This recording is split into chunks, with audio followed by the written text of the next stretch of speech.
اليوم رح أعمل معاكم سمك فيليه مقلي أو بيحكوا كمان فيش أند شيبس. هالوصفة من الوصفات الأجنبية اللي كتير مشهورة. اليوم رح أعملها على طريقتنا العربية القريبة من الطعم الأصلي.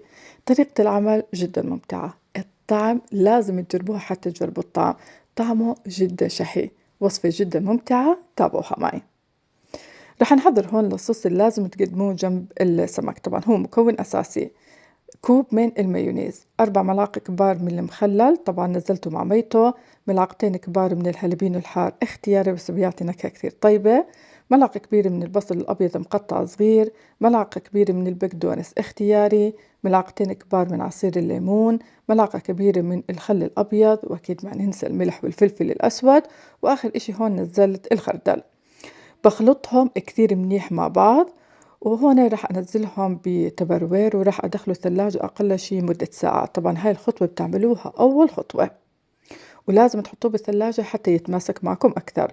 بالنسبة للبقدونس ممكن تستبدلوه بالحسلبان أو ممكن تستغنوا عنه. الخطوة اللي بعديه هون رح نحضر للبطاطا. أنا هون رح نعمل البطاطا المقرمشة. في البداية رح أسلقها. على ما تسلق هون حطيت ملعقة كبيرة من الخل بالإضافة للملح. البطاطا هون قطعتها بالطول لكن قطعتها شوي سميكة. رح أسلقها هون. طبعا أول ما تغلى عندكم بتعدوا 5 دقائق، بعديها بتطفوا الغاز. إحنا هون بدنا إياها تقريبا 3/4 الاستواء.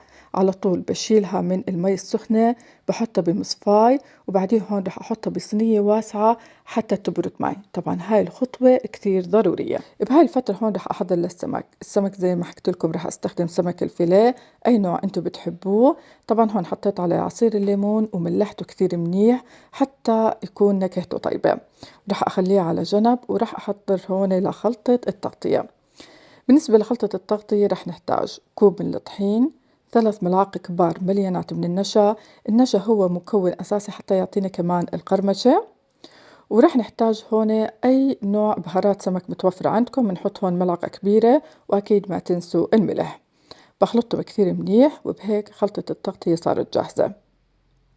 الخطوة اللي بعديها هون رح أحضر لخلطة التغطية السائلة. رح أستخدم هون نفس المكونات اللي هي كوب من الطحين، 3 ملاعق كبار مليانات من النشا، ورح ننزل هون البهارات: ملعقة صغيرة من البابريكا، ملعقة صغيرة من الثوم البودرة والبصل البودرة، وأكيد ما تنسوا ملعقة صغيرة من الملح. والمكون الأساسي هون عنا ملعقة كبيرة من البيكنج باودر. هلا هون بالنسبة للمواد السائلة، طبعا بالوصفة الأصلية بيستخدموا المشروبات الغازية اللي بيكون فيها كحول، لكن أنا هون استبدلتها بالمشروبات الغازية من غير نكهة ومن غير كحول أكيد. طبعا الكمية اللي استخدمتها هون هي 400 مل. بتنزلوها شوي شوي حتى طبعا تاخذوا القوام اللي انتم بدكم إياه، القوام اللي بيكون شبيه لقوام خليط الكيك.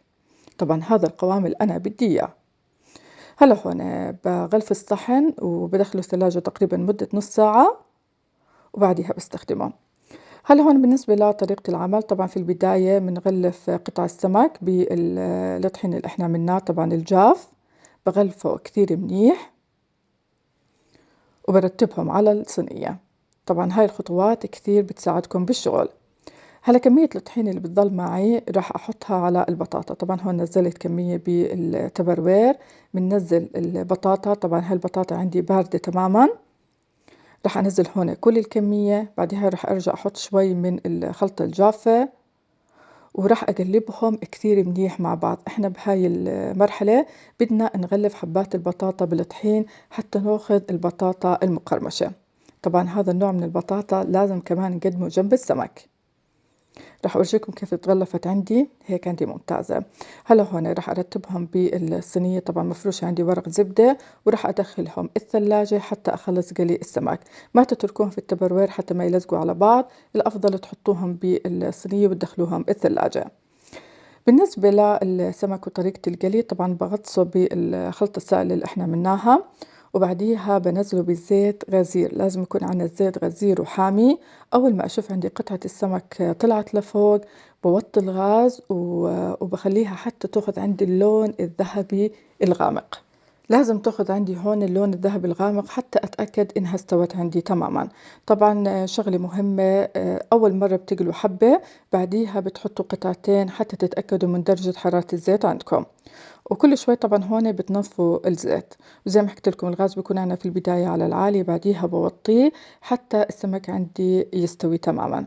طبعًا هاي الخلطة بتعطي قرمشة كتير طيبة للسمك، بس لازم تتأكدوا شوي إنه الخلطة عندكم مالحة شوي، لإنه عندنا المشروب الغاز بيكون عندنا شوي حلو، فحتى تطلع معكم الطعمة طيبة. هلا هون بالنسبة للبطاطا نفس الشي قليتها بنفس الزيت اللي قليت فيه السمك، بس هون استخدمت قلاية شوي أكبر حتى أحط كمية أكبر من البطاطا. وهاي وصفتنا لليوم، صراحة من الوصفات اللي لازم تجربوها. طعم السمك فيها كثير طيبة للناس اللي بتحب سمك الفيليه مقلي. طبعا أنا عندي كثير وصفات لسمك الفيليه، إن شاء الله رح أحط لكم بصندوق الوصف السمك الفيليه المشوي، بس حابكم تجربوا هاي الطريقة بإذن الله رح تحبوها. زي ما حكيت لكم هاي الوصفة من الوصفات الأجنبية اللي كثير مشهورة، حبيت اليوم إني أشاركها معكم على طريقتي بطريقة كثير بسيطة. بتمنى إنها تعجبكم، جربوها وأعطوني رأيكم فيها. وهاي وصفتنا لليوم، إذا حبيتوها ما تنسوا دعم قناتي، الاشتراك فيها، تفعيل زر الجرس حتى يوصلكم جديد القناة، ويعطيكم ألف عافية وشكرا جزيلا لحسن المتابعة. معكم علا طشمان من قناة أطيب الوصفات يمي.